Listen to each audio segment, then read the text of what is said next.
The 23 remaining captives of the Abuja-Kaduna bound train attacked by terrorists are now breathing the air of freedom.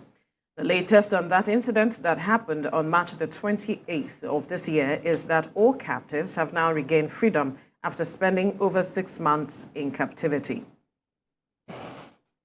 The news of their release was from the Secretary of the Chief of Defense Staff Action Committee, Usman Yusuf, who disclosed that the hostages were released by their captors at about 4 p.m. on Wednesday. Mr. Yusuf said the committee took custody of the victims shortly after their release. Now, let's briefly run you through some of the occurrences that shaped that fateful day, the 28th of March 2022, which will remain fresh in the minds of Nigerians for a long time. At around 7:45 p.m. on that fateful day, hundreds of passengers traveling to Kaduna were kidnapped, others killed, and some injured by bandits who bombed the Abuja-Kaduna bound train. Approximately 970 passengers were on board, with several of them abducted and taken into the bush by the marauding bandits, who arrived on motorbikes holding firearms and other deadly weapons. The train left Abuja's Idu station at about 6 p.m. and was scheduled to arrive in Kaduna's Rigasa train station by 8 p.m.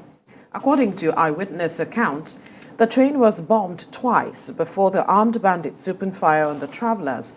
Other 26 passengers were officially declared missing as of April the 4th, and 150 passengers were still unaccounted for at that time.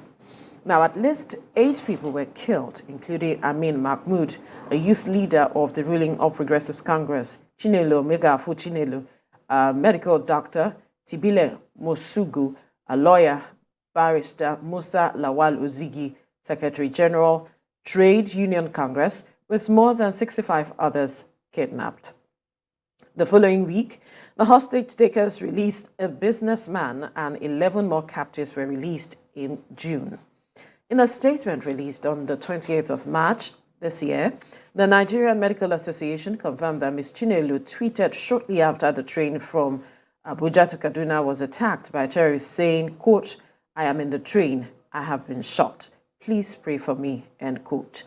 In the aftermath of the attack, the Nigerian Air Force conducted raids in the forest on the boundary of Niger and Kaduna State, killing no fewer than 34 terrorists. In the meantime, President Muhammadu Buhari says he is delighted over the safe release of the remaining 23 kidnapped train passengers held hostage by Boko Haram terrorists. The president said the nation owed the military and all other security and intelligence agencies a debt of gratitude for the successful conduct of the operation, leading to the release of the hostages. He said the relief that has come to the nation from the closure of this unfortunate saga must be sustained across the country at all times.